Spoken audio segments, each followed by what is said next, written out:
장가 가는 날. 옛날 어느 마을에 한 아이가 살고 있었어요. 아이는 일찍 아버지를 여의고 홀어머니 밑에서 외롭게 자랐지요. 워낙 슬기롭고 지혜로워 사람들이 꾀돌이라고 불렀답니다. 꾀돌이가 자라 어느덧 서당에 갈 나이가 되자 어머니는 걱정이 태산 같았어요. 똑똑한 아들에게 공부를 시키고 싶었지만 집이 가난해서 그럴 수가 없었거든요. 아무리 뼈 빠지게 일을 해도 겨우 먹고 살 형편이었으니까요. 그러던 어느 날 어머니는 서당 훈장님을 찾아갔어요. 훈장님, 제 아들도 서당에 다닐 수 있게 해주세요. 무슨 일을 해서라도 그 은혜는 꼭 갚겠습니다. 그러니 제발. 자식을 훌륭하게 키우려는 마음이 참으로 가상하구려.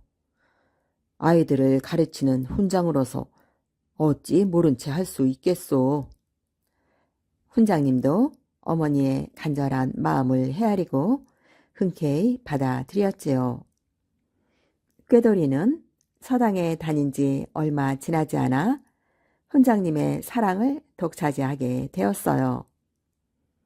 꾀돌이는 원래 머리가 남달리 좋은 아이였거든요. 게다가 고생하는 어머니를 위해 글 공부를 더욱 열심히 했으니 하루가 다르게 실력이 쑥쑥 늘 수밖에요. 그러자 다른 아이들이 눈에 가시처럼 꾀돌이를 미워했어요.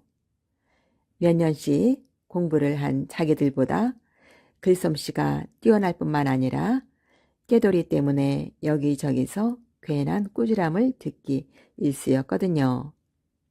흥, 어디 두고 보자. 언젠가는 꼭 혼을 내주고야 말 테야. 서당의 다른 아이들은 이렇게 벼르곤 했지요. 시간이 흘러 아이들은 자라 늠름한 청년이 되었어요. 하루는 서당 훈장님이 꾀돌이와 친구들을 불러놓고 말했지요. 듣자 하니 이번에 한양에서 과거 시험이 있다는구나. 너희들 모두 한양으로 올라가 마음껏 실력을 뽐내도록 해라. 시험 날짜가 하루하루 다가오자 집집마다 과거를 보러 떠날 준비를 하느라 야단이었지요. 먼 길에 갈아입을 옷과 집신을 장만한다. 도중에 먹을 음식을 만든다. 동네가 다 들썩일 정도였어요. 하지만 꾀돌이네 어머니는 땅이 꺼져라 한숨만 쉬었어요. 한양에 갈 노자는 고사하고 당장 먹을 쌀도 없는 형편이었으니 그럴 수밖에요. 어머니, 너무 걱정하지 마세요. 제가 어떻게든 한양으로 가는 방법을 찾아보겠습니다. 꾀돌이는 곰곰이 생각하다가 과거를 보러 가는 친구들 중 제일 부자인 아이를 찾아갔어요. 혹시 한양 가는 길에 하인으로 나를 쓰는 건 어때? 짐은 내가 지고 갈 테니까. 가는 동안에 나를 먹여주기만 하면 돼. 헤, 내 짐꾼이 되겠다고? 좋아, 네가 원한다면. 부자인 친구는 겉으로는 아무렇지도 않게 말했지만 속으로는 좋아서 펄쩍펄쩍 뛰고 싶은 마음이었지요. 항상 칭찬만 듣던 꾀돌이를 하인으로 부릴 수 있게 되었으니 말이에요. 이렇게 해서 꾀돌이는 겨우 과거 시험을 보러 떠날 수 있었어요. 한양까지는 아주 먼 길이었지요. 그때 한 아이가 짓궂은 웃음을 지으며 말했어요. 얘들아, 우리 심심한데 길장가 놀이나 할까? 그래, 그거 재밌겠다. 아이들은 박수를 치며 좋아했지요. 그래, 좋은데? 장가드는 사람은 크게 잔치를 벌이는 거다. 알았지? 친구들은 한 사람씩 번갈아 신랑이 되었어요. 그러고는 돈을 펑펑 쓰며 푸짐하게 음식을 차려냈지요.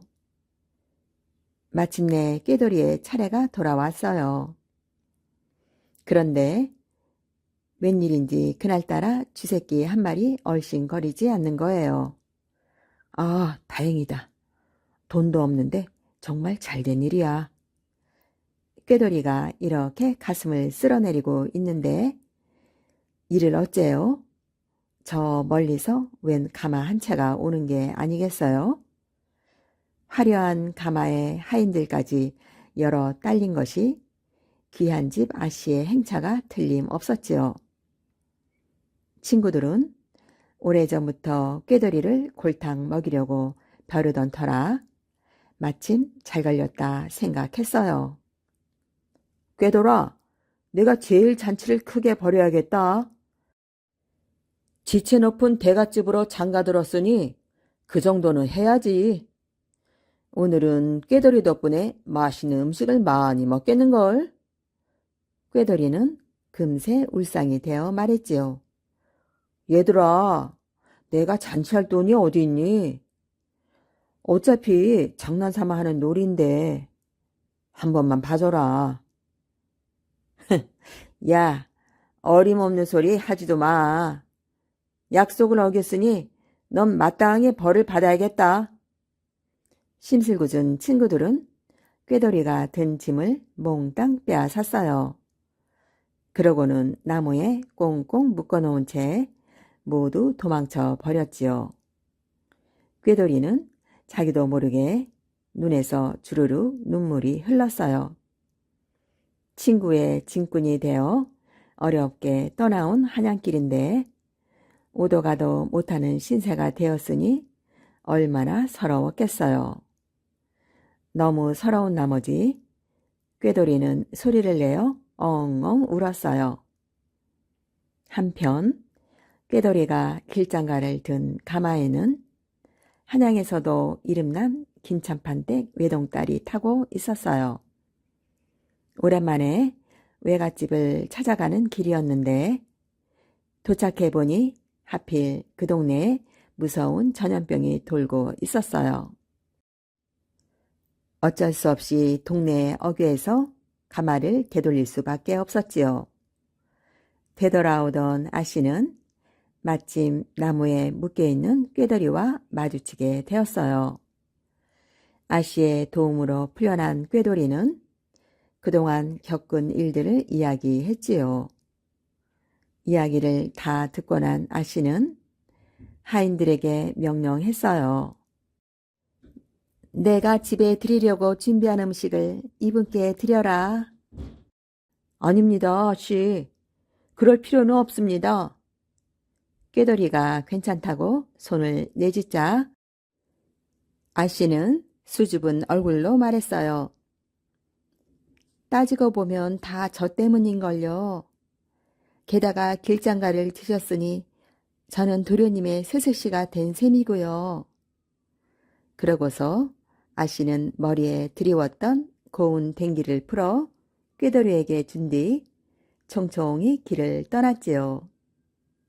꾀돌이는 아씨가 남긴 댕기를 소중히 간직한 채 서둘러 친구들 뒤를 따라갔어요. 고개 하나를 넘어가니 주막집이 보였지요. 꾀돌이가 헐레벌떡 달려 들어가자 주막에서 다리심을 하고 있던 친구들이 깜짝 놀랐어요. 아니, 네가 여기를 어떻게 왔어? 아까는 미안했어. 이제야 음식이 준비됐으니 어서 먹어. 그러고는 꾀돌이도 아씨가 준 음식들을 풀어놓기 시작했어요. 꾀돌이가 내놓은 음식을 보고 친구들은 눈이 휘둥그레졌지요. 사연을 알고 난 친구들은 하나같이 배가 아파 어쩔 줄 몰랐어요. 꾀돌이는 친구들과 함께 다시 한양길을 떠났지요. 하지만 더욱 꾀돌이를 미워하게 된 친구들은 또다시 꾀돌이를 골탕 먹일 기회만 엿보고 있었어요. 그때 마침 대갓집 높은 담장 안에 먹음직스러운 과일들이 주렁주렁 달려 있는 게 보였어요. 꾀돌아, 목말라 죽겠으니 저 과일 좀 구해줄래? 너는 빈손으로 푸짐한 음식도 한 보따리 가져왔잖아. 꾀돌이는 짓궂은 친구들에 떠밀려 하는 수 없이 높은 담장 위에 올라갔어요. 그런데 참 이상한 일이죠. 때마침 그 집 대감이 낮잠을 자고 있는데 꿈에 자기 집 담장 위에 청룡 한 마리가 앉아 있는 게 아니겠어요? 참 희한한 꿈이로군. 대감은 얼른 하인을 시켜 담장 위를 살펴보라고 일렀지요. 웬 놈이냐? 하인이 소리를 지르자 친구들은 지레 겁을 먹고 36개 주랭랑을 쳤어요. 결국 꾀돌이만 하인에게 붙들려 대감 앞에 끌려왔지요. 보아하니 과거를 보러 온 청년 같은데 어찌하여 남의 집 담장 위에 올라가 있었던고? 꾀돌이는 대감의 물음에 솔직하게 대답했지요. 대감은 고개를 끄덕이며 생각했어요. 꿈에 본 청룡이 바로 이 젊은이로구나. 대감은 정직한 마음과 또박또박한 말투, 총명하게 빛나는 눈빛에 마음이 끌려 물었지요.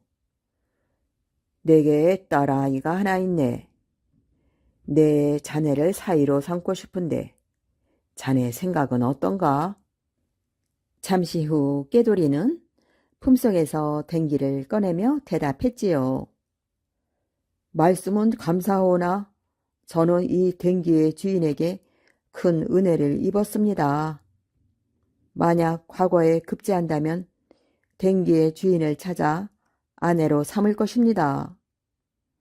대감은 댕기를 가만히 쳐다보더니 금세 얼굴이 환해졌어요. 하하하, 이거야말로 하늘이 맺어주는 인연이로구나. 그 댕기는 바로 내 외동딸의 것일세. 이리하여 꾀돌이는 꿈에도 생각하지 못한 벼락장가를 들게 되었지요. 며칠 후 꾀돌이는 과거 시험에도 떡하니 장원급제를 했어요. 위풍당당하게 고향으로 돌아간 꾀돌이는 홀어머니께 넙죽 큰 절을 올렸지요. 오냐 장하다 내 아들아.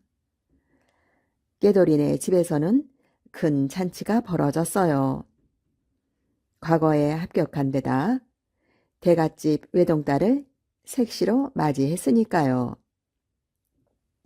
못된 서당 친구들은 그제야 지난 날을 뉘우치며 꾀돌이를 부러워했지요. 예로부터 마음을 착하게 써야 복을 받는다고 했습니다.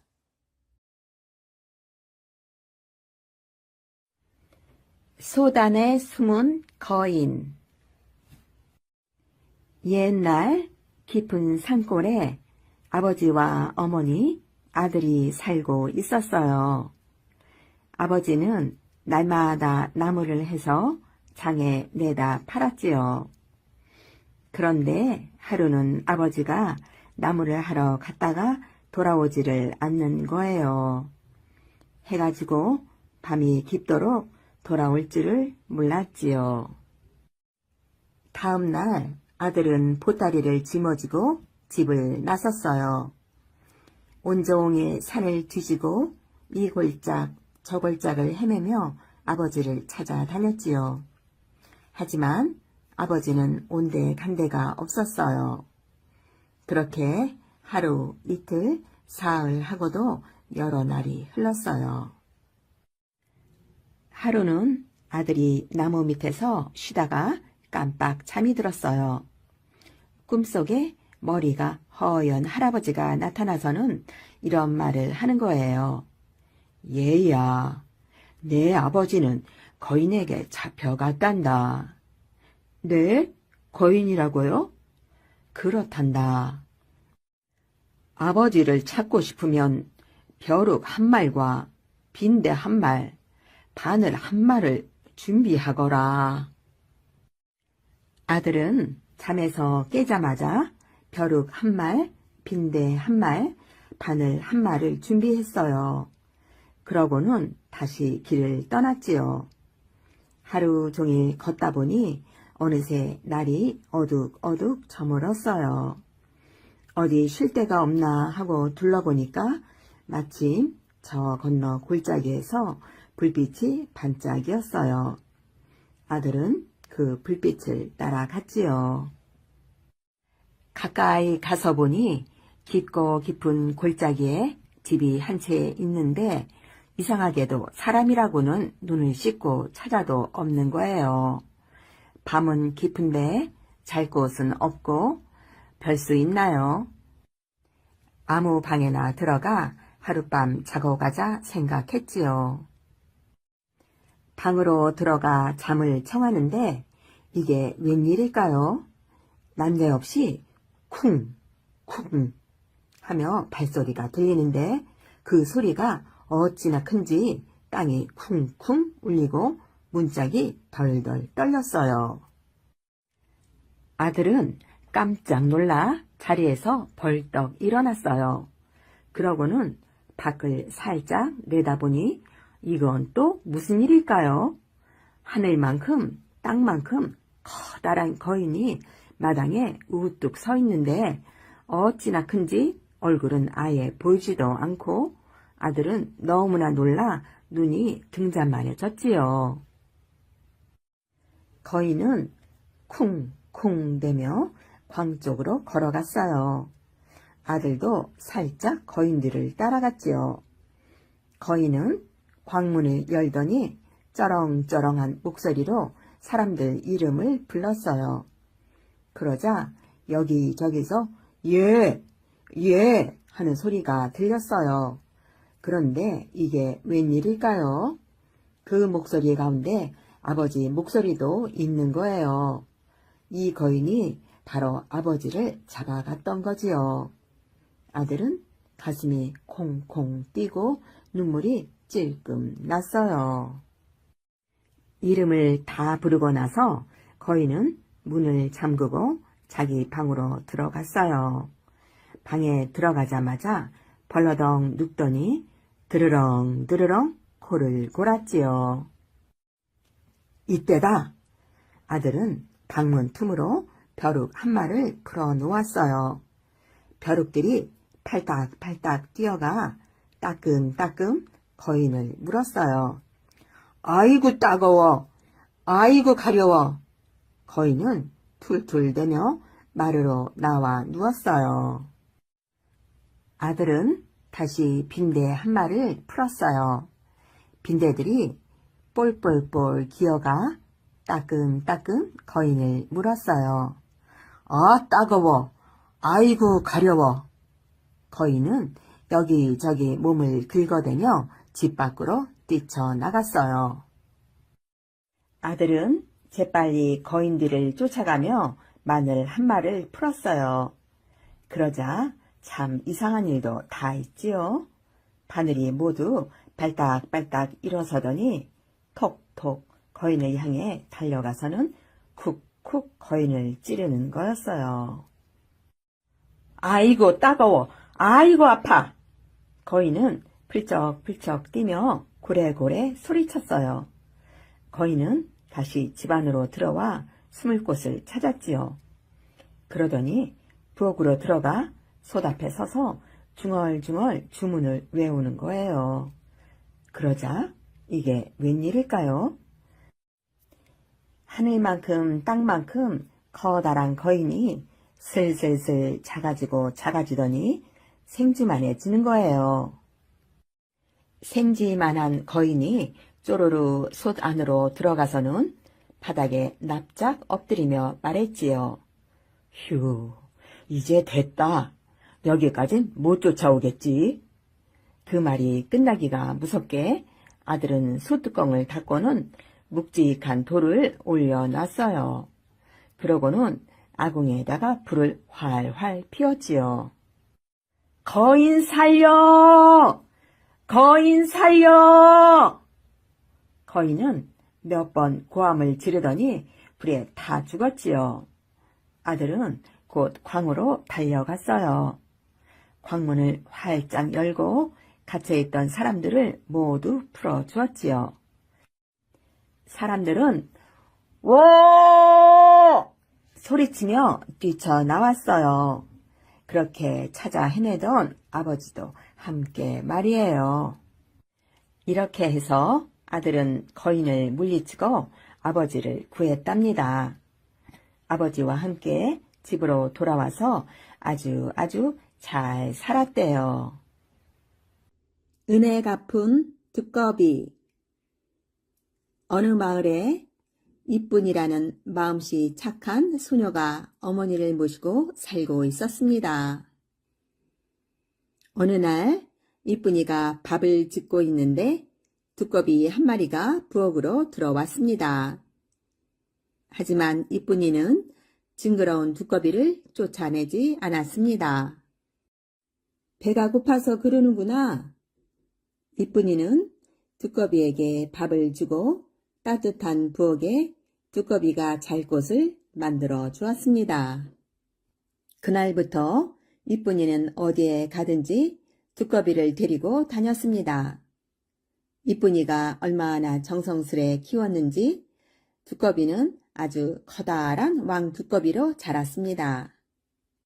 그런데 이 마을에서는 1년에 한 번씩 처녀를 제물로 바치는 제사가 있었습니다. 마을 뒷산 큰 동굴에 사는 지네가 처녀를 제물로 바치지 않으면 마을로 내려와 사람들을 해치기 때문이었습니다. 올해는 이쁜이가 제물이 되는 해였습니다. 이쁜이와 어머니는 매일 눈물을 흘렸습니다. 아이고, 불쌍한 것, 이 일을 어쩌면 좋으냐. 마을 사람들도 이쁜이가 불쌍했지만 어쩔 수 없었습니다. 마침내 이쁜이가 제물이 되어야 할 제삿날이 다가왔습니다. 두꺼비야, 내가 없더라도 우리 어머니를 잘 모시렴. 하지만 두꺼비는 이쁜이의 치마에서 떨어지려고 하지 않았습니다. 어서 돌아가. 너까지 괴물한테 잡혀 먹으면 어쩌려고 그러니? 그래도 두꺼비는 이쁜이를 따라 동굴로 들어가 이쁜이를 지키려는 듯이 이쁜이 앞에 돌처럼 앉아 있었습니다. 이쁜이는 기분 나쁜 소리를 내며 다가오는 지네를 보는 순간 너무 무서워 기절해 버렸습니다. 순간 두꺼비가 온몸에 푸른색 독을 뿜으며 지네에게 달려들었습니다. 그러자 지네 또한 붉은 독을 뿜으며 두꺼비와 싸웠습니다.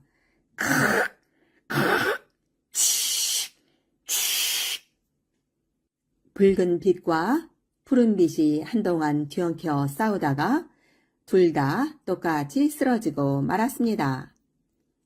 한참 후 정신을 차린 이쁜이는 지네와 두꺼비가 싸우다 모두 죽은 것을 알게 되었습니다.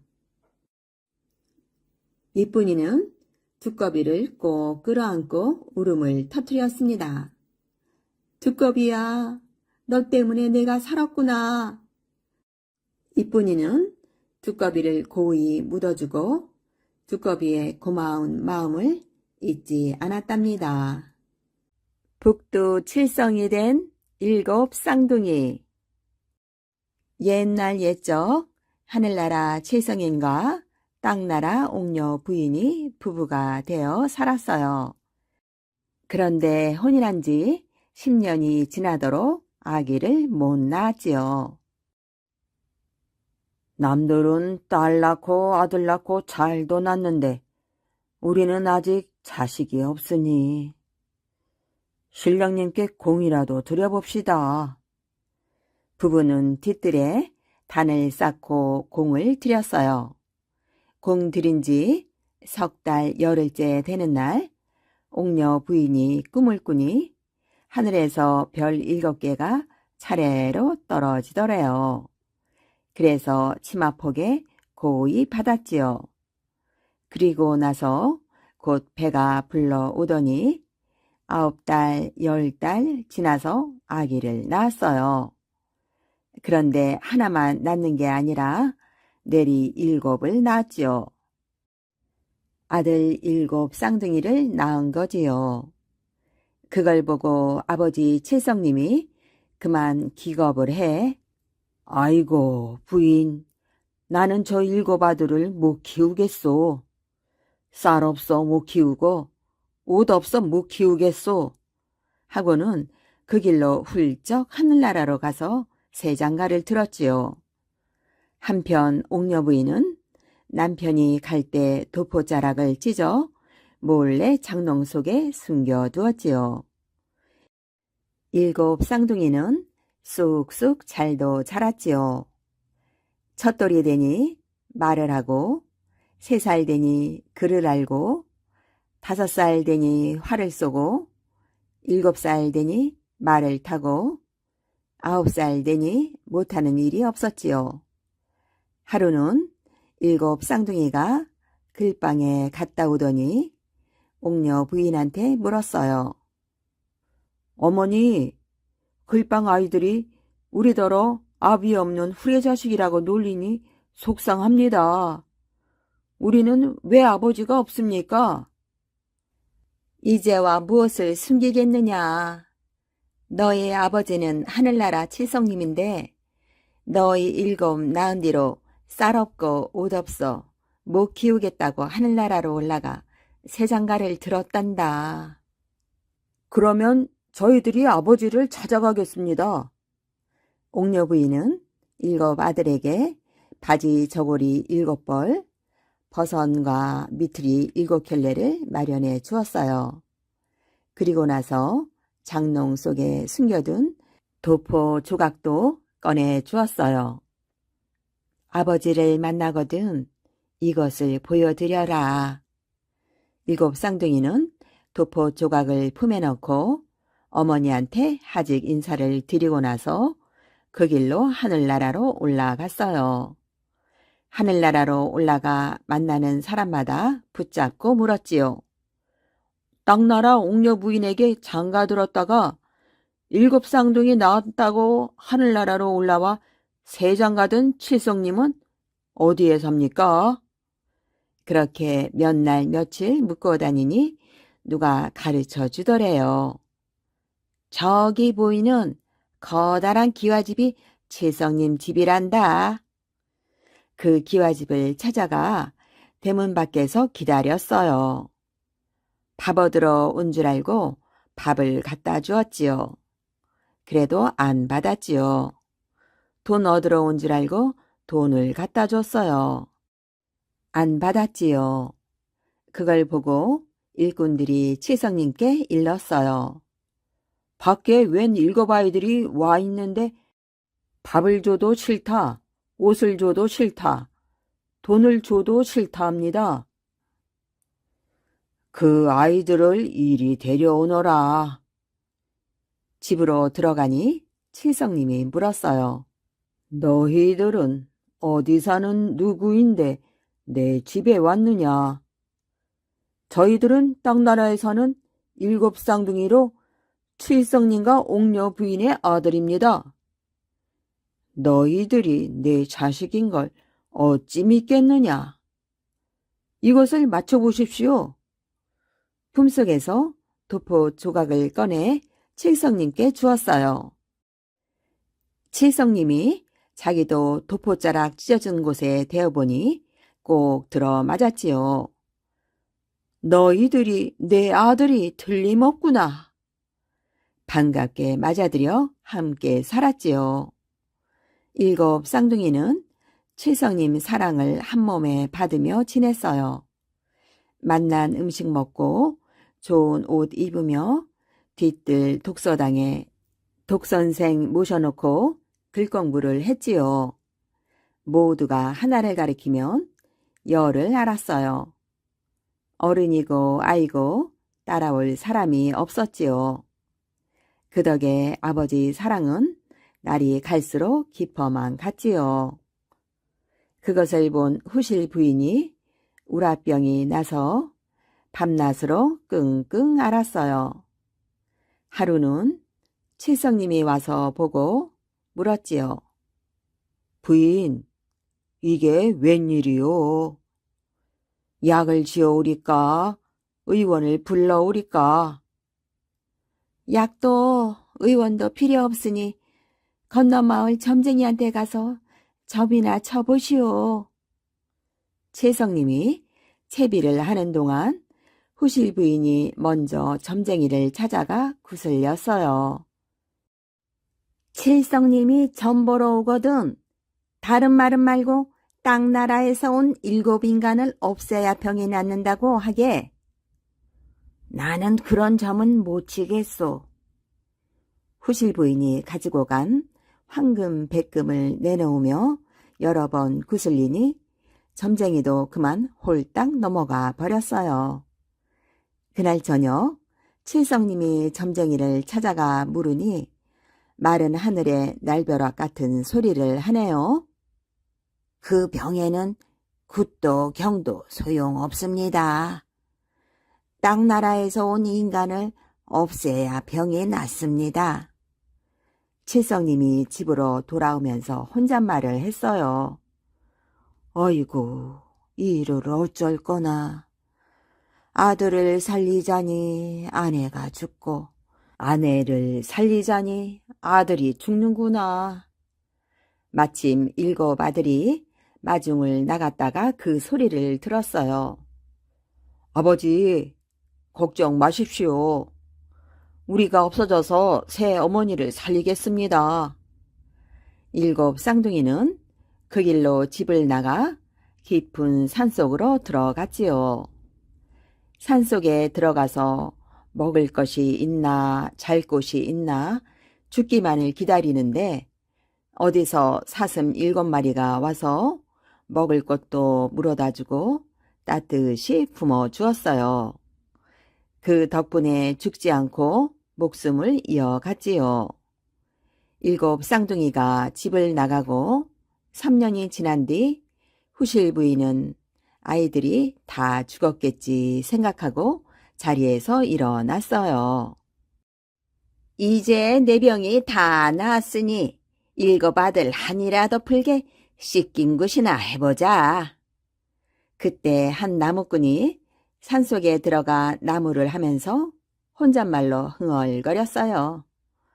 불쌍하다 칠성님네 7 아들, 새 아들 살리려고 집을 나가더니 죽었는가 살았는가.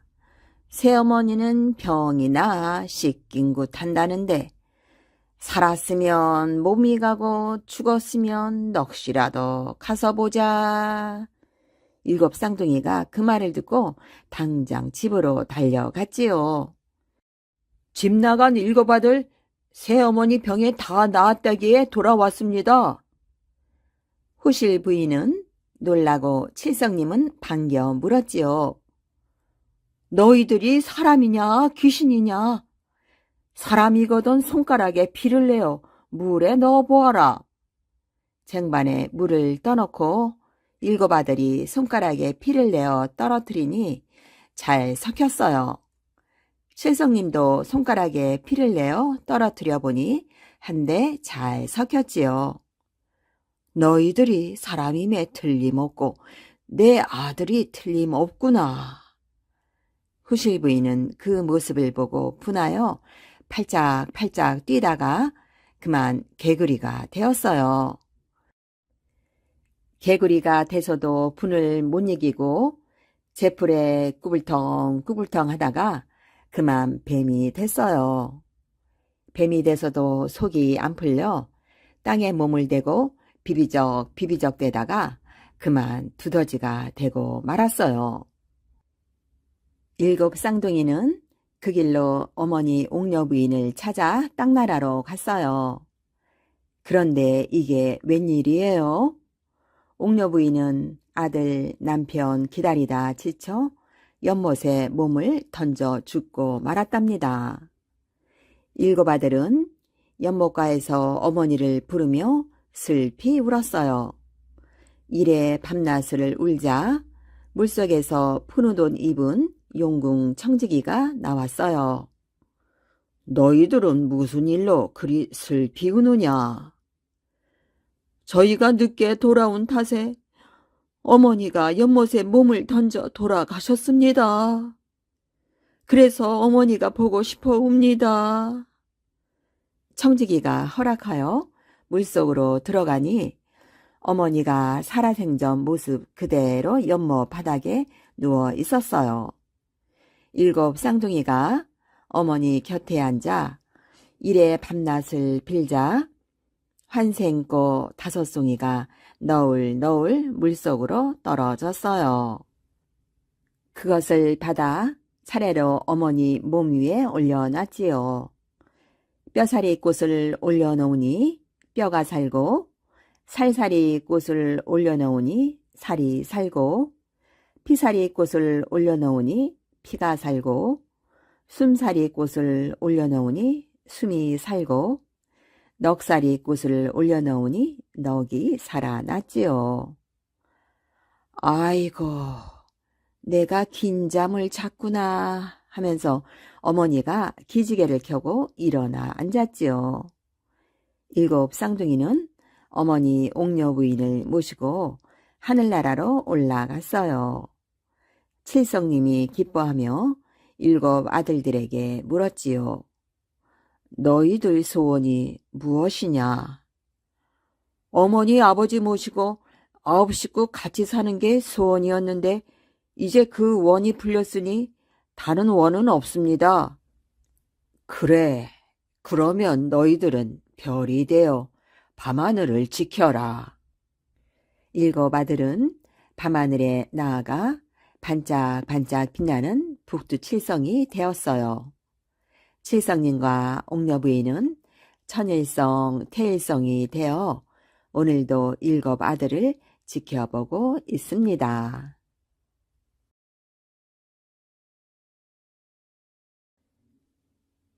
효자가 된 아들. 옛날 깊은 산골 외딴집에 한 부부가 살았어요. 말벗할 이웃 하나 없는 부부는 서로 의지하며 오순도순 지냈지요. 그런데 부부에게는 한 가지 걱정이 있었어요. 아직까지 자식이 없었거든요. 검은 머리 희끗희끗 서리가 내리도록 품 안에 자식이 없었습니다. 저희들 불쌍히 여겨 자식 하나만 내려주십시오. 부부는 새벽마다 맑은 샘물을 떠놓고 빌고 또 빌었어요.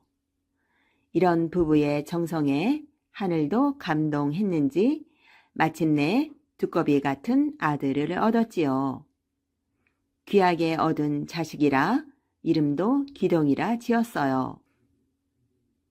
부부는 있는 정성 없는 정성을 다해 기동이를 키웠지요.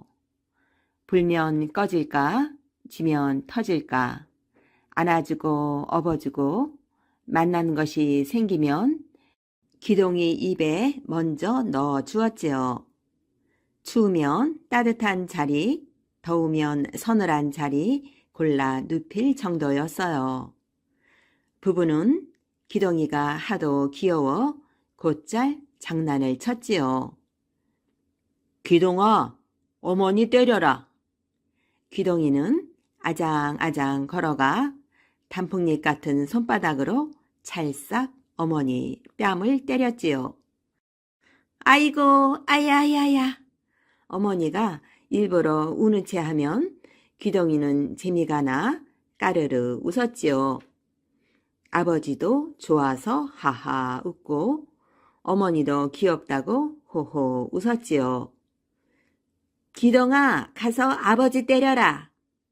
기동이는 아버지한테 배틀배틀 걸어가 밤톨 같은 주먹으로 꽁 때렸지요. 아이고, 나 죽네. 아이고, 아퍼라. 아버지가 짐짓 쓰러져 뒹구는 채 하면 귀동이는 신이나 까르르 웃었어요. 어머니도 좋아서 호호 웃고 아버지도 귀엽다고 하하 웃었지요. 장마 뒤에 오이 자라듯 귀동이는 무럭무럭 자랐어요. 그런데 덩치는 다 자란 어른이었지만 속은 때때옷 입었던 어릴 적 그대로였지요. 만나는 것은 저부터 먹고 좋은 옷도 저 먼저 입었어요. 겨울 아랫목도 여름 윗목도 다 제 차지였지요. 3살적 버릇이 80까지 간다고 14살을 먹었어도 부모 때리는 버릇은 여전했지요. 기분이 좋아도 때리고 뭐가 좀 못마땅해도 때렸어요. 소뚜껑 같은 손바닥으로 어머니를 철썩, 바위 같은 주먹으로 아버지를 퍽. 아침에 일어나서 때리는 건 잘 주무셨습니까? 라는 인사고 일 나갔다 돌아와서 때리는 건 잘 다녀왔습니다. 라는 인사였어요. 아이고, 이를 어째? 덩치가 산만한 녀석이 늙은 부모를 때리니 어디 견뎌내겠어요? 아이고, 이제 그만 때려라. 아파 죽겠다. 부부가 아프다고 해도 귀덩이는 꿈쩍도 안 했어요. 장난으로 그러는 줄로만 알았지요.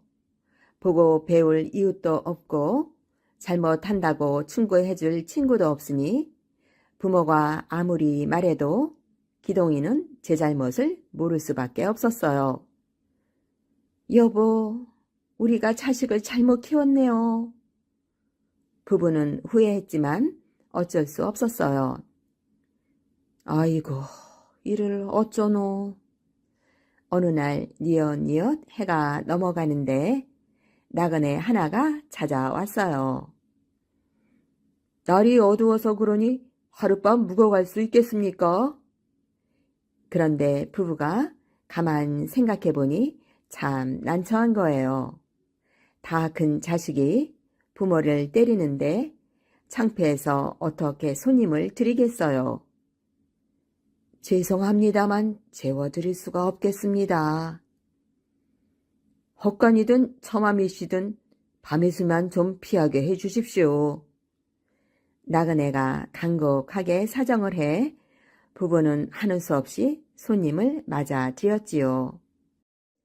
잠시 후 나무하러 간 귀동이가 돌아왔어요. 마당에서 쿵 하고 나무찜 내리는 소리가 들리자 부부는 하얗게 질려 벌벌벌 떨기 시작했지요. 곧 무쇠 같은 주먹으로 맞게 생겼으니 무서워서 말이지요. 아니나 다를까 귀동이는 방에 들어오자마자 다짜고짜 부부를 때렸어요. 아이쿠, 그만 때려라. 외쳤지만 귀동이는 눈 하나 깜짝하지 않았어요. 손님은 그 모습을 보고 기가 막혔어요. 세상에 뭐 이런 일이 다 있나 싶었지요. 아니, 대체 어찌 된 일입니까? 자식이 부모를 때리다니. 부모는 한숨을 쉬면서 지난 이야기를 했어요. 이게 다 제 손으로 제 눈 찌른 거지요. 그동안 있었던 이야기를 다 듣고 난 손님은 한참을 생각하더니 말했어요. 저 아이를 제가 잠시 데려가겠습니다. 며칠 저희 집에 데리고 있다가 곧 돌려보내지요. 알고 보니 이 손님이 바로 강효자라고 아랫마을에서 소문난 효자였던 거예요.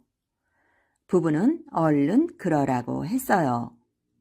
강여자는 집에 들어서자마자 늙은 어머니가 있는 방으로 들어갔지요. 이제 어머니를 때리려는 모양이군. 기동이는 이렇게 생각하고 언제 때리나 기다리고 있었어요. 그런데 강여자는 넙죽 엎드려 절을 하네요. 어머니, 소자 다녀왔습니다. 그동안 불편한 데 없이 잘 계셨는지요? 귀동이는 어리둥절했지요. 점심때가 되었어요. 그런데 맛있는 고기 반찬은 강여자의 어머니 밥상에만 있는 거예요. 게다가 강여자는 밥을 먹기는커녕 밥상머리에 꿇어앉아 어머니 숟가락에 반찬을 놓아드리고 있었지요. 기동이는 참 이상하다고 생각했어요. 한참 동안 지켜보았지만 어머니 때리는 것을 한 번도 보지 못했거든요. 다음 날 날이 밝자 강여자는 일을 하러 들에 나가고 강여자의 아내도 보리방아를 찌우러 나갔어요. 집에는 강여자의 어머니와 어린 딸 기동이만 남아 있었지요. 그런데 강여자의 어머니가 심심했는지 마루에 나와 앉아 있다가 옆에 놓인 참기름 단지를 보았어요. 아이고, 여태 요강을 그대로 두었노. 호박밭에 갖다 부어야겠구먼. 눈도 어둡고 코도 막혀 참기름 단지를 요강 단지인 줄 알았던 거예요. 그때 강여자의 어린 딸이 할머니가 참기름 단지를 들고 밭으로 가는 걸 보고 깜짝 놀랐어요. 그때 강여자의 어린 딸이 할머니의 참기름 단지를 들고 밭으로 가는 걸 보고 깜짝 놀랐어요. 이제 저 늙은이가 매를 맞겠구나 하고 기동이는 당연히 매를 맞겠거니 생각을 했지요. 할머니, 그거 저 주세요. 제가 갖다 부을게요. 어린 딸은 말리기는커녕 얼른 단지를 받아 들더니 호박밭에 쏟아 붓는 거예요. 이 모습을 본 귀동이는 얼떨떨하기만 했지요.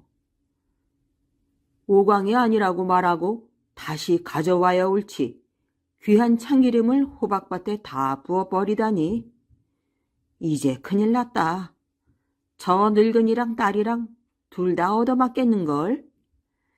귀동이는 고개를 설레설레 저었어요. 강여자의 아내가 호박밭을 지나다 보니 고소한 냄새가 진동을 하고 누런 참기름이 흥건한 거예요. 아니, 밭에다 누가 참기름을 부었지? 딸이 목소리를 낮추며 소곤소곤 말했어요.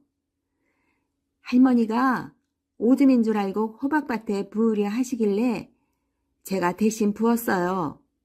그러자 아내는 딸을 칭찬하지 뭐예요? 잘했구나. 참 잘했어. 참기름이라고 하면 할머니께서 얼마나 무안해 하시겠니? 그러고는 씨암탉을 잡아 푹 고기 시작했어요. 점심때가 되어 들에 갔던 강여자가 집으로 돌아왔어요. 씨암탉을 잡다니 집에 무슨 경사라도 났소? 어머님이 아침에 참기름 단지를 요강으로 알고 호박밭에 부으려고 하셨대요. 그런데 덕이가 대신 받아 부었답니다. 무거운 단지를 들고 다니느라 고생하셨으니 어머니 몸보신이라도 해드려야지요. 이 모습을 지켜보던 기동이는 생각했어요. 이제 메타작이 벌어지겠구만. 그런데 이게 웬일이에요? 강여자가 넙죽 엎드려 아내에게 절을 하지 뭐예요. 어머니께 잘해줘서 정말 고맙소. 귀동이는 그제야 그동안 자신이 잘못했다는 것을 알게 되었어요. 강효잔의 식구들을 보고 효도하는 방법을 깨달은 거지요. 귀동이는 그 길로 집으로 달려갔어요. 자기도 제대로 된 효도를 빨리 해보고 싶었거든요. 그런데 귀동이가 돌아오자 부부는 깜짝 놀라 벌벌 떨었지요. 아이고, 이제 또 맞겠구나. 그런데 귀동이가 넙죽 엎드려 절을 하는 거예요. 아버지, 어머니, 소자 다녀왔습니다. 그간 불편한 데 없이 잘 계셨는지요? 부부는 놀라 눈이 휘둥그레졌지요. 그런데 그뿐이 아니었어요. 맛있는 반찬도 저 먼저 먹지 않고 나갈 때 들어올 때 깍듯이 인사하고 밤마다 이부자리까지 깔아드리고 부모를 때리던 불효자가 아주 효자가 되었지요. 그 이후로도 귀동이는 절대 부모를 때리지 않고 효도하며 행복하게 오래오래 잘 살았답니다.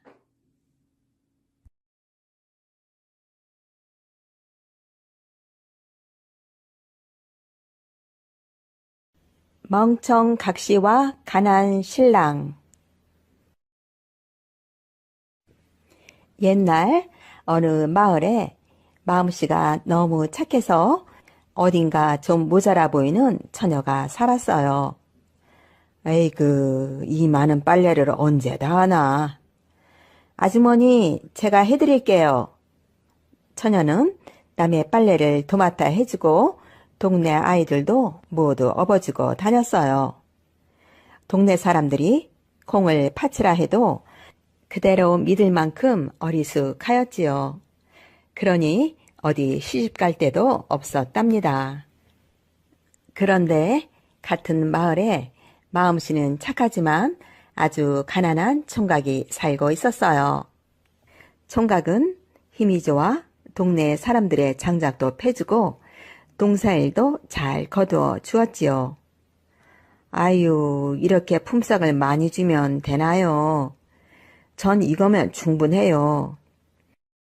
총각은 겨우 쌀 한 줌, 보리 한 줌밖에 가질 줄을 몰랐으니 재산을 모을 수가 없었어요. 그러니 장가갈 나이가 훨씬 지났어도 가난하게 혼자 살았지요. 마을 사람들은 모여 앉기만 하면 멍청 처녀와 가난 총각 이야기를 했어요. 여보게, 이렇게 하면 어떤가? 헌 집신도 짝이 있다는데 저 멍청 처녀와 가난 총각을 서로 짝을 지어주는 거야. 옳지, 옳지. 그야말로 천생연분이지. 이왕 말이 나왔으니 당장 준매를 서주자고.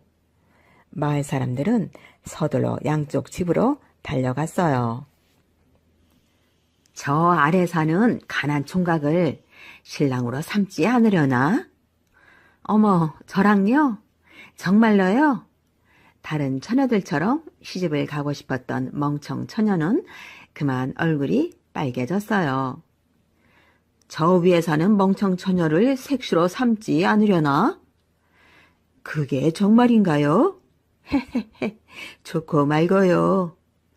그렇잖아도 남들처럼 장가를 들고 싶었던 가난 총각도 입이 벌쭉 벌어졌지요.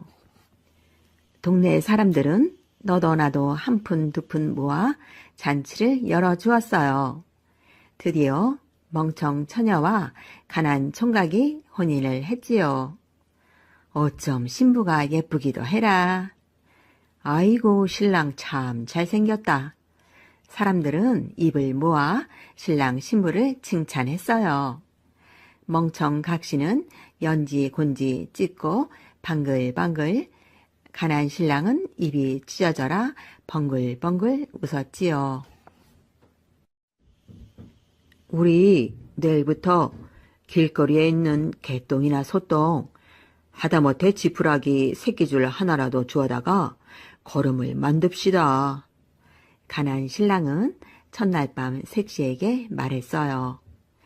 그렇지만 우리가 논이 어디 있어요? 주워다가 쌓아두면 혹시 누가 달라는 사람이 있을지도 모르잖소. 그럴까요? 그러면 우린 길 청소해서 좋고 다른 사람들은 걸음을 얻을 수 있어서 좋고 안 그런가? 아하, 정말 그렇군요. 멍청각시도 그제야 고개를 끄덕였어요. 다음 날부터 멍청각시와 가난 신랑은 낮이나 밤이나 온 동네를 돌아다니며 똥이란 똥은 다 주워 모았어요. 광주리가 가득 차면 헐레벌떡 집에 쌓아두고 다시 나왔지요. 나중에는 똥을 주우러 이웃 마을까지 갔어요. 얼라리 꼴라리 똥 부자래요. 똥 부자래요. 아이들이 쫓아다니며 마구 놀려대도 화내는 일이 없이 그저 걸음만 모았지요. 날마다 모은 걸음이 점점 쌓여서 울타리보다 높아졌어요. 저런 걸음산이 되었네. 사람들은 집채만한 걸음더미를 보며 한마디씩 했어요. 허허, 저 거지 상거지네가 걸음 하나는 상부자네 그려. 그러게 말일세. 헌데 저 걸음 부자가 언제 농부자가 될꼬? 허허허. 농사철이 되자 동네 사람 한 명이 가난 신랑을 찾아왔어요. 여보게, 저 걸음 한 삼태기만 좀 주려나? 가을이 되면 걸음값을 쳐줄 테니 말일세. 걸음값이라니요? 그냥 갖다 쓰세요.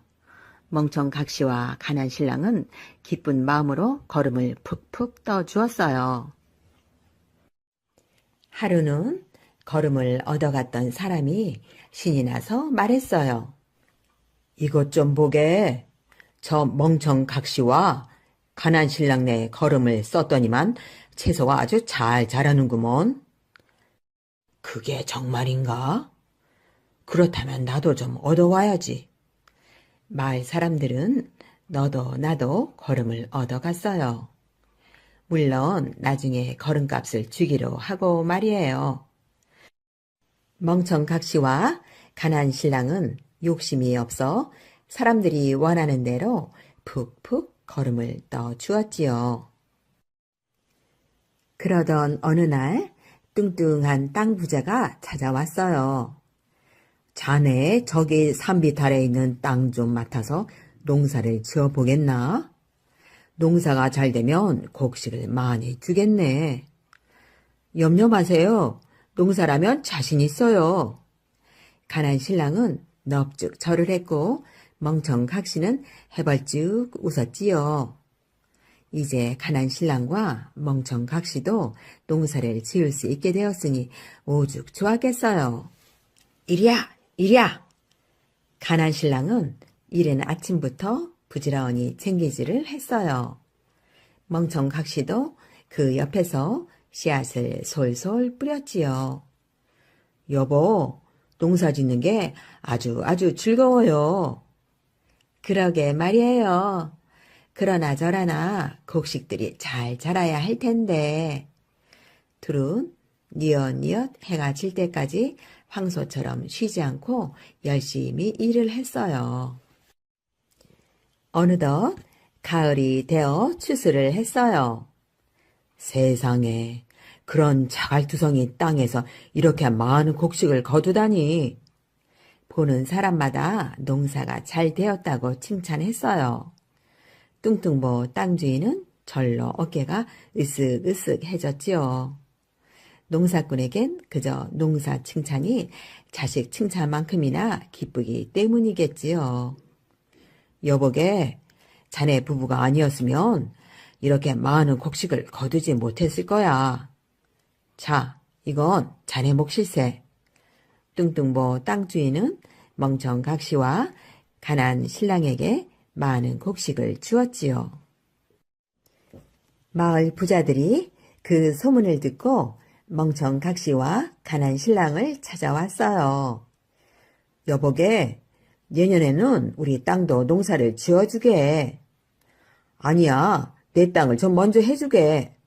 사람들은 앞을 다투어 말했지요. 여보, 이제 우리도 부자가 되었구려. 곡간에 쌓인 곡식을 보며 가난 신랑이 말했어요. 이 옷감으로 당신 바지 저고리를 해드릴게요. 무슨 소리? 당신 치마를 해 입어야지. 멍청 각시와 가난 신랑은 걸음값으로 받은 옷감을 서로 밀치며 행복하게 웃었지요. 정말 잘 어울리는 부부야. 그런 모습을 보며 마을 사람들도 빙글해 웃었어요. 이제 아무도 두 사람을 더 이상 멍청각시 가난 신랑이라고 부르지 않았답니다. 불쌍한 사람을 도운 싱글벙글 정씨. 옛날에 정씨성을 가진 가난한 사람이 살았어요. 그런데 이 사람은 항상 싱글벙글 웃고 살았어요. 먼 길을 가다 소나기를 만나 옷이 다 젖어도 허허 시원하게 참 잘도 쏟아지는군. 도둑 고양이가 제사상에 올린 생선을 물어가도 그놈 모처럼 배부르게 먹겠구나. 허허허 하고 그냥 웃고 말았대요. 그래서 모두 그를 싱글벙글 정씨라고 불렀지요. 어느 날 아내가 걱정스러운 얼굴로 말했어요. 여보, 농사질 땅도 조금밖에 없는데 앞으로 아이가 태어나면 어떻게 살죠? 싱글벙글 정씨는 웃으면서 말했어요. 허허, 어떻게 살긴 돈을 벌어서 살면 되지. 옳지, 땅을 팔아서 무명 장사를 합시다. 무명은 옷을 만드는 옷감이에요. 싱글벙글 정씨는 농사짓던 작은 땅을 모두 팔았어요. 이제 이 돈으로 무명을 사면 되겠군. 여보, 열심히 장사를 하면 우리도 잘 살 수 있겠죠? 그럼 물론이지. 어서 가서 좋은 무명을 사오리다. 싱글벙글 정씨는 얼굴 한가득 웃음을 띠고 무명을 사러 큰 시장으로 떠났어요. 바다에서 지금 막 잡아온 싱싱한 생선이요. 떡 사세요. 맛있는 꿀떡이요. 자, 통통하게 살찐 암탉이에요. 씨암탉. 허허, 시장에 오면 언제나 기분이 좋단 말이야. 한참을 걸어서 큰 시장에 도착한 정씨는 신기한 얼굴로 이것저것을 두리번거렸어요. 벌써 점심때가 다 되었네. 옳지. 저기서 국밥이나 한 그릇 먹고 갈까? 정씨는 주막으로 들어가 자리를 잡았지요. 그런데 무슨 일이지? 싱글벙글 정씨의 눈이 휘둥그레졌어요. 글쎄 길가에 상여 하나가 덩그러니 놓여 있었고 그 옆에서 흰 옷을 입은 아이가 훌쩍훌쩍 울고 있는 게 아니겠어요. 얘야, 왜 울고 있니? 이상하게 여긴 정씨가 다가가서 물었지요. 우리 아버지가 돌아가셨어요. 그래서 서울에 있는 선산에 모시러 가는 길이에요. 그럼 서울까지 가는 길이란 말이냐? 예, 그런데 그만 돈이 다 떨어져서. 아이는 얘기를 끝맺지 못하고 눈물만 흘리는 거예요. 차가운 바람이 휙 지나가자 아이는 온몸을 오들오들 떨기까지 했어요. 가엾기도 해라. 아버지까지 돌아가셨는데 어린아이 혼자서 얼마나 힘들까. 생각할수록 아이가 불쌍해서 정씨는 마음이 아팠어요. 한참을 생각하던 정씨는 싱글벙글 웃으면서 아이에게 말했어요. 얘야, 이제 걱정하지 않아도 된단다. 내가 서울까지 갈 수 있게 해주마. 네? 그게 정말이세요? 정씨는 무명을 사려던 돈으로 일꾼을 사서 아이가 서울까지 갈 수 있도록 도와주었지요. 정씨는 일꾼들에게 상여를 선상까지 잘 모셔달라고 여러 번 부탁을 했어요. 아이와 일꾼들이 떠날 준비를 마쳤지요. 고맙습니다. 정말 고맙습니다. 아이는 몇 번이나 인사를 했어요. 그런데 아저씨는 누구세요? 나? 나는 이웃 동네에 사는 싱글벙글 정씨란다. 싱글벙글 정씨는 무명살 돈을 모두 써버려서 빈털터리가 되었지요. 그래도 집으로 돌아오는 발걸음은 가벼웠답니다. 다람쥐를 봐도 싱글벙글, 하늘을 봐도 싱글벙글, 자꾸 웃음이 나왔어요. 좋은 일을 하니까 기분이 정말 좋은걸. 여보, 무명은 어디 있어요? 빈손으로 들어오는 정씨에게 아내가 물었어요. 싱글벙글 정씨는 시장에서 있었던 일을 아내에게 모두 말해 주었지요. 저런 딱하기도 하지. 참 좋은 일을 하셨어요. 지금보다 더 열심히 일을 하면 굶기야 하겠어요. 겨울이 지나고 봄이 오고 여름이 오고 가을이 가고 이렇게 몇 번이나 계절이 바뀌었어요.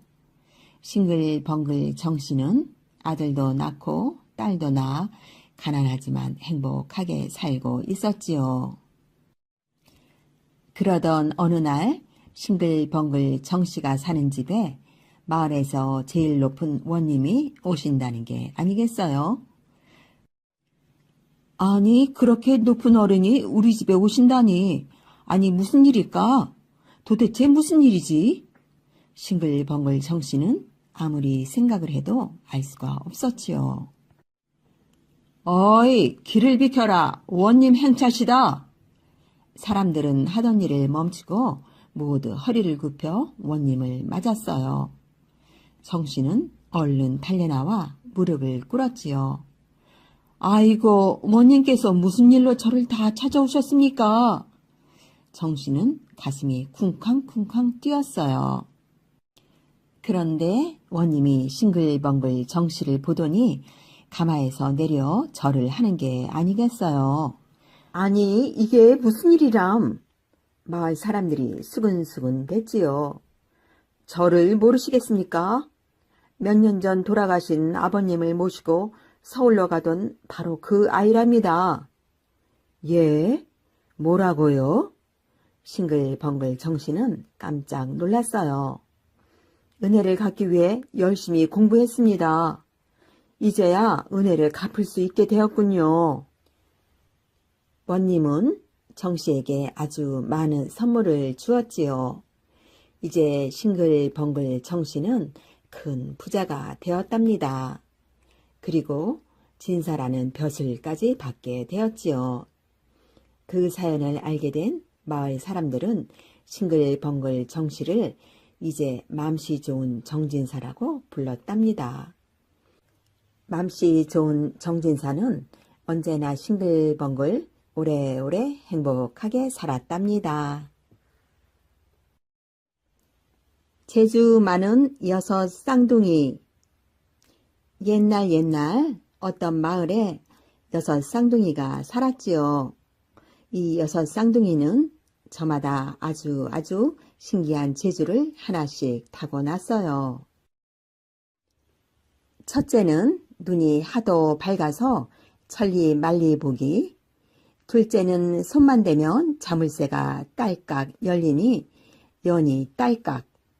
셋째는 무거운 짐을 져도 자꾸 가벼워 진둥만둥. 넷째는 두들겨 맞을수록 간지러워서 맞아도 간질. 다섯째는 펄펄 끓는 물에서도 덜덜 떨어 뜨거워도 찰새. 여섯째는 깊은 물도 무릎까지밖에 안 차서 깊으니 얕으니 였어요. 어느 해 여섯 쌍둥이가 사는 마을에 큰 흉년이 들었지요. 풀뿌리와 나무 껍질까지 다 먹어 더 이상 먹을 것이 없었어요. 엄마, 배고파요. 집집마다 굶주린 아이들이 엄마의 치맛자락을 붙잡고 울부짖었지요. 하루는 재주 많은 여섯 쌍둥이가 산꼭대기에 올라갔어요. 천리말리 보기가 멀리 내려다보니 세상에 고을 사또 관청 곳간에는 양식이 그득그득 쌓여있지 뭐예요. 저 곡식을 온 동네에 풀어 먹이자. 여섯 쌍둥이는 마음을 모았지요. 그날 밤에 여섯 쌍둥이는 관청 곳간으로 살금살금 갔어요. 연희 딸깍이 곳간 문을 딸깍 여니 진둥만둥이 쌀가마니를 잔뜩 짊어지고 나왔지요. 여기 쌀가마니 받으시오. 여섯 쌍둥이는 곡식을 온 동네에 고루고루 나누어 주었어요. 이튿날 사또는 펄펄 뛰었어요. 그 많던 쌀가마니가 하루 아침에 없어졌으니 놀랄 수밖에 없지요.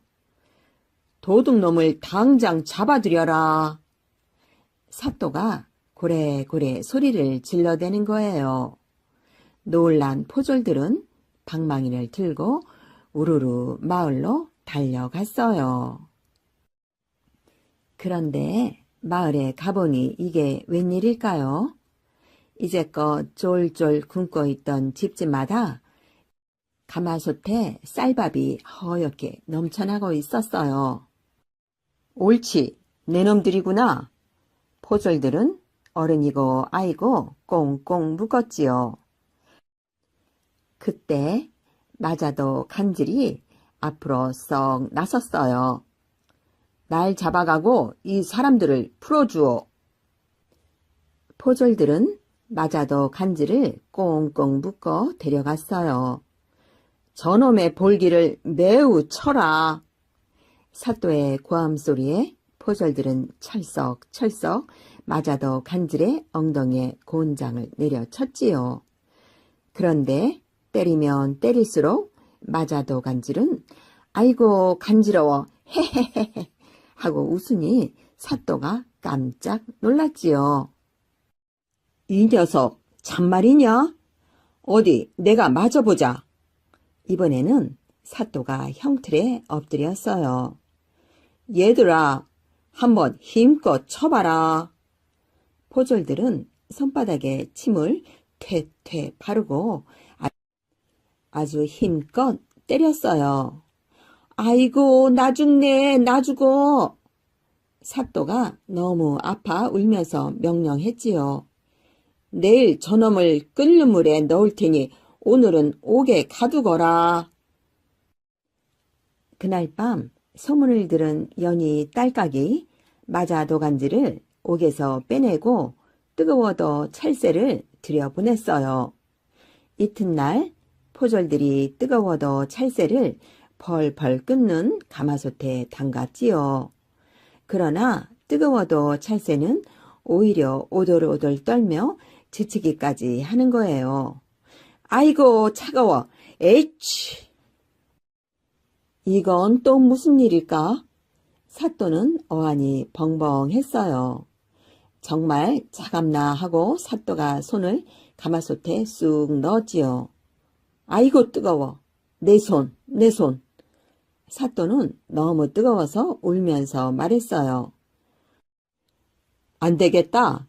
내일은 저놈을 강물에 빠뜨리자. 그날 밤 소문을 들은 연희 딸깍이 이번에는 뜨거워도 찰새와 깊으니 얕으니를 바꾸어 놓았지요. 이튿날 깊으니 얕으니는 깊은 강에 붕덩 던져졌지 뭐예요. 그러나 깊으니 얕으니는 첨벙첨벙 뛰어놀기만 했어요. 얼씨구 놀기 좋다. 물 좋다. 이건 또 무슨 일일까? 사또는 머리를 갸웃갸웃 하더니 옷을 훌러덩 벗어놓고 강물로 붕덩 뛰어들어가 봤어요. 아이고, 나 살려라, 나 살려. 사또는 허우적허우적거리며 어푸어푸 물만 실컷 먹었지요. 포졸들의 도움을 받아서 간신히 살아난 사또는 물에 빠진 생쥐꼴이 되었어요. 사또는 더 이상 어쩌지도 못하고 기쁜이 얕은 일을 풀어주었지요. 그 후에도 여섯 쌍둥이는 착한 일을 많이 하면서 오래오래 걱정 없이 잘 살았대요. 선녀와 나무꾼. 옛날 금강산 골짜기에 나무꾼 총각이 살았어요. 하루는 산에서 나무를 하는데 노루 한 마리가 헐레벌떡 뛰어오는 거예요. 살려주세요, 살려주세요. 사냥꾼이 쫓아와요. 나무꾼은 노루를 나무단 속에 숨겨주었어요. 조금 있다가 사냥꾼이 달려와서 노루를 찾기에 저리로 갔어. 시침 뚝 떼고 말했어요.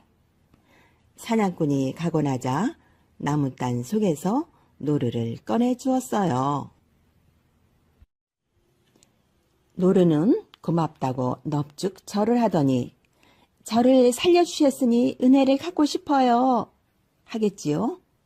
그러더니 나무꾼더러 장가들게 해주겠다는 거예요. 저 봉우리를 넘어가면 커다란 연못이 하나 있어요. 오늘 밤 하늘나라 선녀들이 내려와 그 연못에서 목욕을 할 거예요. 바위 뒤에서 지켜보고 있다가 날개옷 하나를 몰래 감춰두세요. 날개옷이 없어진 선녀는 하늘로 못 올라갈 테니 그 선녀를 색시로 삼으세요. 그런데 아이를 넷 낳을 때까지는 절대로 날개옷을 주면 안 돼요. 이러더니 노루는 훌쩍 뛰어가 버렸어요.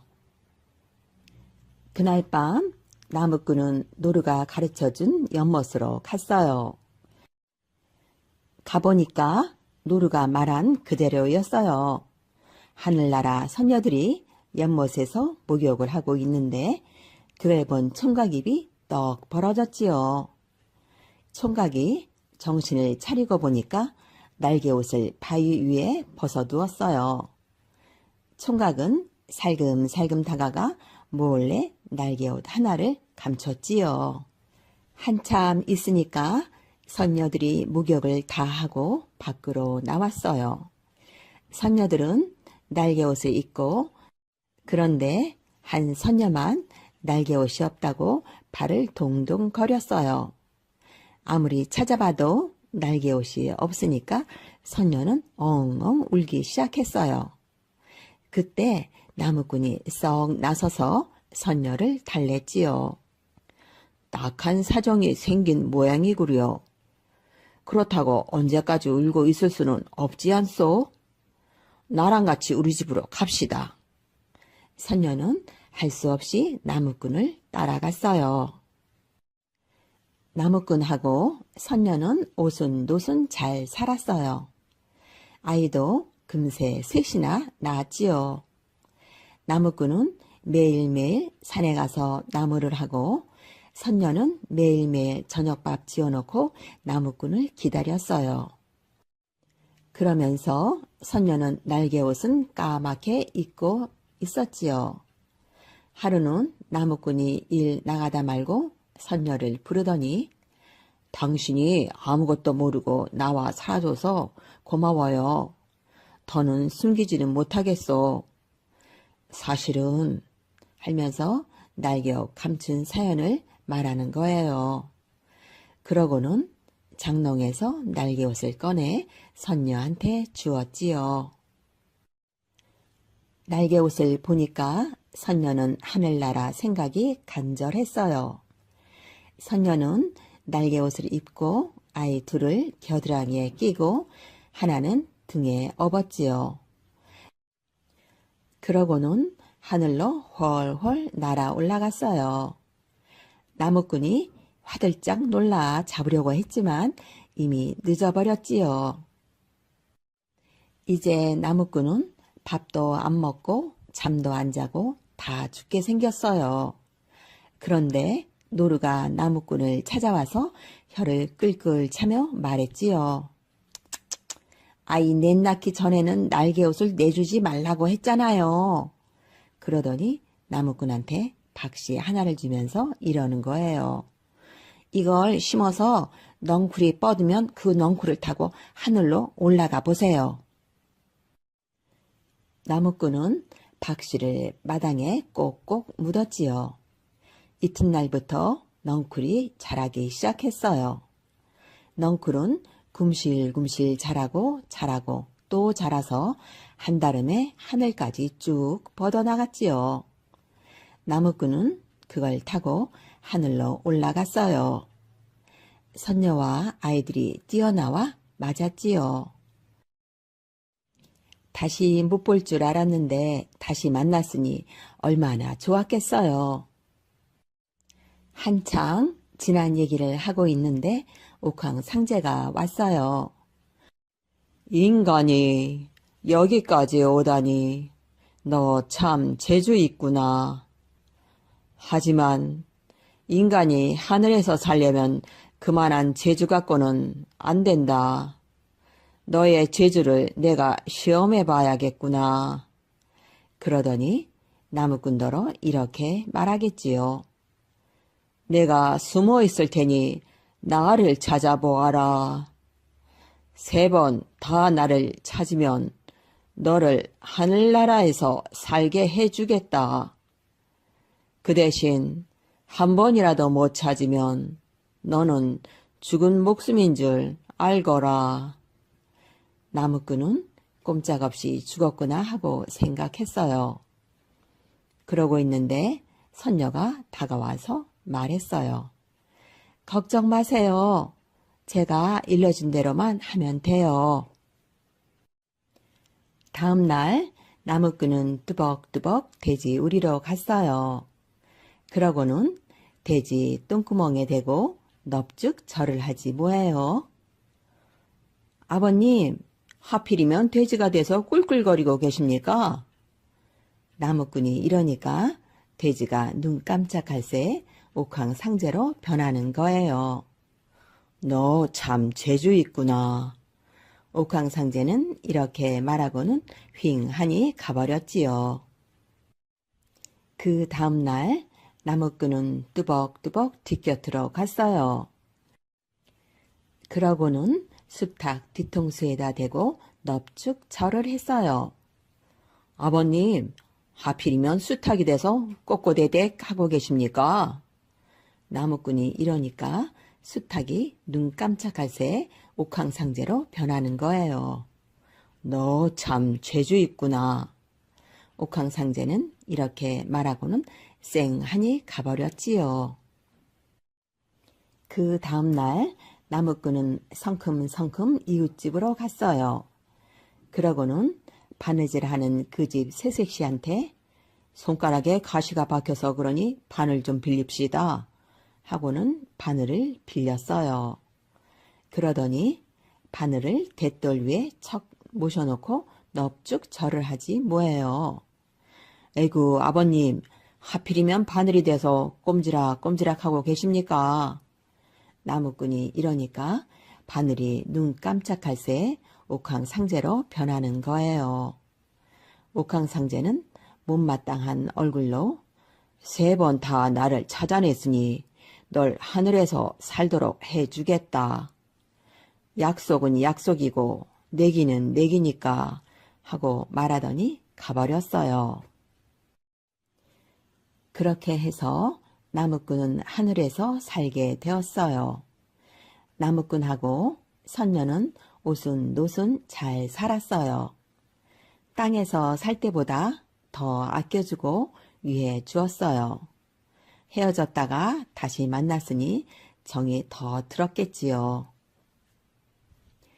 오랫동안 하늘에서만 살다 보니까 나무꾼은 이웃이랑 친척들이 보고 싶어졌어요. 땅에 한번 다녀오고 싶다고 조르니까 선녀가 말 한 피를 내주면서 일렀어요. 말에서 내려도 안 되고 땅을 밟아도 안 되고 음식을 먹어도 안 돼요. 그래서 나무꾼은 땅으로 내려왔어요. 때마침 호박을 거둘 철이라서 집집마다 호박죽 냄새가 구수했어요. 이웃집에 갔더니 호박죽을 끓여놓고 먹고 가라고 성화였어요. 나무꾼도 먹고 싶은 마음에 말 위에서 한 사발 받아 들었는데 그만 뜨거운 죽사발을 말 잔등에 엎었지 뭐예요. 말이 놀라 껑충껑충 날뛰는 통에 나무꾼은 털퍼덕 땅에 떨어지고 말았어요. 말은 순식간에 땅을 박차고는 하늘로 훨훨 날아가 버렸지요.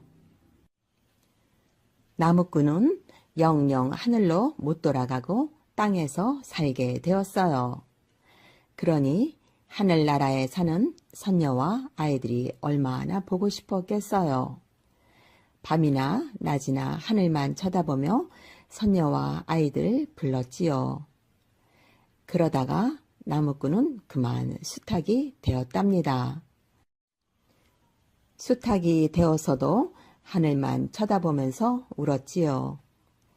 그래서 지금도 수탉은 하늘을 쳐다보면서 우는 거랍니다. 어부의 아내. 옛날 바닷가 어느 마을에 가난하지만 착한 어부와 그의 아내가 살고 있었습니다. 어느 추운 겨울날 어부의 아내는 생선을 팔러 나갔습니다. 오늘은 생선이 하나도 안 팔리네. 그렇지, 언니한테 생선을 좀 사달라고 부탁해야겠다. 어부의 아내는 부잣집으로 시집간 언니를 찾아갔어요. 언니, 오늘 생선이 아주 싱싱해요. 생선 좀 사주세요. 아유, 비린내. 어서 치우지 못하겠니? 우리는 고기만 먹지 생선은 먹지 않는다고. 그런 줄 몰랐어요. 미안해요. 언니에게 쫓겨난 어부의 아내는 집으로 돌아가는 길에 잠시 쉬어가기로 했습니다. 아주머니, 아주머니. 깜짝 놀란 어부의 아내가 소리나는 쪽을 바라보니 생선이 말을 하고 있었습니다. 아주머니, 전 바닷속 용왕님의 아들인데 세상 구경을 나왔다가 그물에 걸렸답니다. 저를 살려주세요. 어쩐지 오늘 생선이 하나도 안 팔린다 했더니 너 때문에 그런 모양이구나. 어부의 아내는 생선을 바다에 놓아 주었어요. 그러자 물고기는 늠름한 왕자가 되어 바다에서 걸어 나왔어요. 아주머니, 정말 고맙습니다. 저와 같이 용왕님을 뵈러 용궁으로 가요. 용왕님은 어부의 아내를 반갑게 맞아 주었습니다. 아들을 살려줘서 정말 고맙소. 네, 그대에게 작은 감사의 선물을 드리리다. 어부의 아내는 용왕님이 건네주는 고양이 한 마리를 들고 집으로 돌아왔습니다. 하루에 콩 5알만 먹이라고 했지? 어부의 아내가 노란콩 5알을 먹이자 놀랍게도 고양이는 노란 금똥을 쌌습니다. 어부의 집은 고양이의 금똥으로 얼마 지나지 않아 부자가 되었습니다. 이 소식을 들은 부자 언니가 쫓아왔습니다. 금똥을 싸는 고양이를 나에게 빌려줘. 어부의 아내는 어쩔 수 없이 언니에게 고양이를 빌려주었어요. 언니, 하루에 노란콩 5알만 먹여야 해요. 말도 안 되는 소리. 많이 먹여야 한꺼번에 금덩을 많이 싸지. 언니는 고양이에게 노란 콩을 한 그릇이나 먹이고 금똥 싸기를 기다렸습니다. 그런데 금똥을 쌀 줄 알았던 고양이는 새까만 똥만 싸다가 그만 죽고 말았습니다. 언니가 너무 욕심을 부려서 고양이가 죽은 거예요. 어부의 아내는 고양이를 양지 바른 곳에 묻어 주었습니다. 그러자 얼마 후 고양이의 무덤에서 싹이 나더니 노랗고 맛있는 열매가 주렁주렁 열리는 나무가 되었습니다.